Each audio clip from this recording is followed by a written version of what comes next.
ہم ان کے بیچ میں بیٹھ کر بتا رہے ہیں کہ ہم ہندوستان ہیں۔ مسلم پرسنل بورڈ ایک طاقتور اور سپر پاور طاقت اس ہندوستان میں بنتا جا رہا ہے۔ ہم نے خود اپنی مسجدوں کو اعلان کیا ہے، چین میں آپ تمام کو ساتھ دینا ہے۔ ہم نے اختلاف کو بھلا دیا ہے اور اتفاق کی سرزمین پر ہم کھڑنے کے لیے تیار ہو چکے۔ نعرہ تکبیر! ہند مسلم! آواز دو!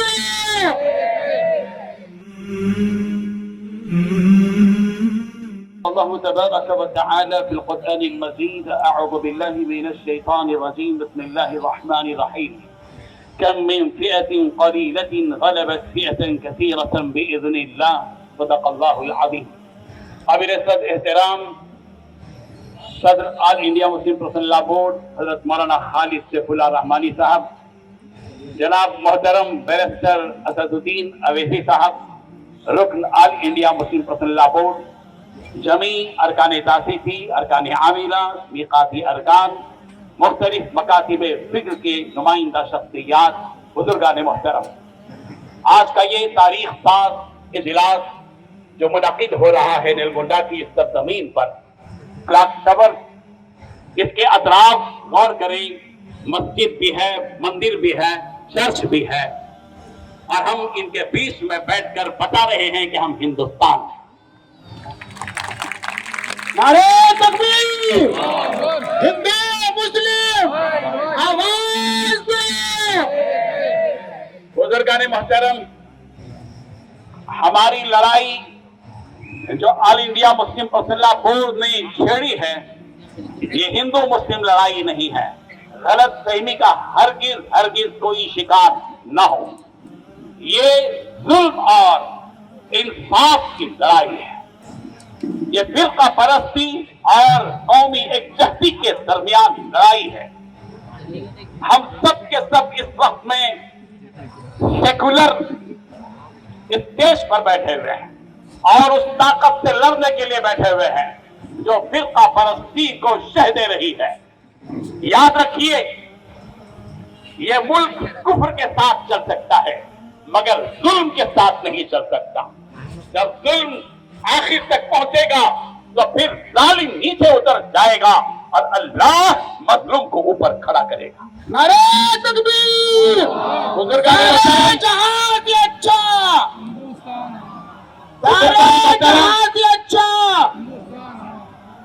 بزرگان محترم، یاد رکھیے، آل انڈیا مسلم پرسنل لا بورڈ بالتدریج رفتہ رفتہ دن بدن ایک طاقتور اور سپر پاور طاقت اس ہندوستان میں بنتا جا رہا ہے، اور کئی دنوں سے آپ اپنی آنکھوں سے دیکھ رہے ہیں کہ ایک ہی اسٹیج پر مختلف مکاتب فکر اور مختلف مسالک کے ذمہ دار شخصیات اس اسٹیج پر ایک ہی جگہ بیٹھے ہوئے ہیں۔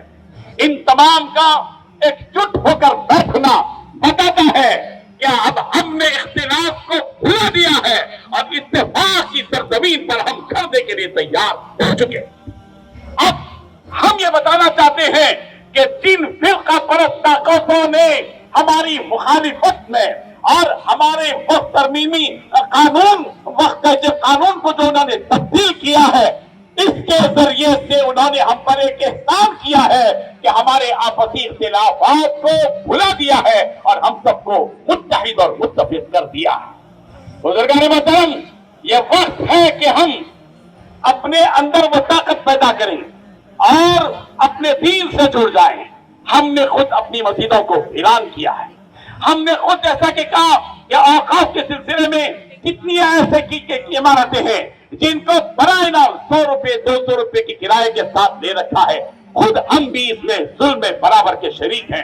ہمیں اس وقت میں ظلم کے خلاف آواز اٹھانا ہے، اور آل انڈیا مسلم پرسنل بورڈ جو بھی آواز لگائے گا ہم سب کو انشاءاللہ ساتھ میں رہنا پڑے گا۔ بستی گل کا معاملہ آیا اور الحمدللہ ہندوستان کی ریاستوں میں، مختلف ریاستوں میں، مختلف اضلاع میں، مختلف تعلقات کے مختلف منڈل میں، مختلف دیہاتوں میں رات میں 15 منٹ تک اپنے اپنے گھروں کو اندھیرے میں رہ کر پورے ہندوستان کو بتایا اور اس ظالم حکومت کو بتایا کہ ہم سب اب ایک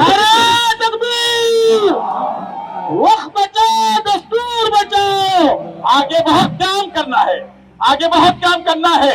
آل انڈیا مسلم پرسنل لا بورڈ نے اعلان کیا ہے کہ 25 تاریخ کو پورے تلنگانہ میں یومن چین 2 بجے دوپہر سے لے کر 2:30 بجے تک مختلف محلات میں ہمارے گھروں کا بچہ، ہمارے گھروں کا نوجوان، ہمارے گھروں کی عورتیں، ہمارے گھروں کے مرد، ہمارے گھروں کے بوڑھے سب کے سب نکلیں گے اپنے گھروں سے، اور انتظامی اعتبار سے جہاں جہاں جن علاقوں سے یومن چین کی ترتیب بنائی جائے گی، انشاءاللہ اس یومن چین میں ہم سب کے سب آگے رہیں گے انشاءاللہ۔ نعرہ تکبیر!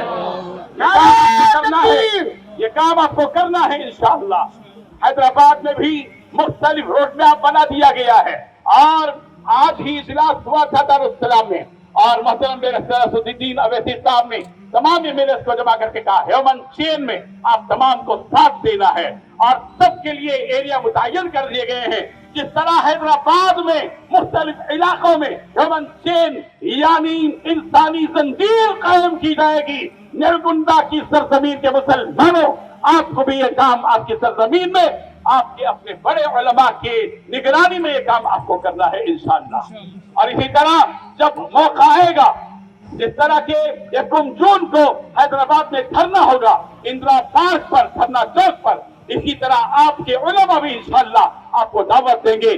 جس جگہ پر دھرنا دینے کے لیے آپ کو پکارا جائے گا، نلگنڈا کے سارے مسلمان اور سیکولر رہنے والے سارے افراد اس دھرنے میں شریک ہو کر بتائیں گے کہ جو ظالمانہ اور کالا قانون نافذ کیا گیا ہے، ہم اس کو ہرگز تسلیم نہیں کریں گے اور مسترد اور نامنظور کر دیں گے۔ اسی پیغام کے ساتھ، اسی للکار کے ساتھ میں آپ سے جدا ہوتا ہوں۔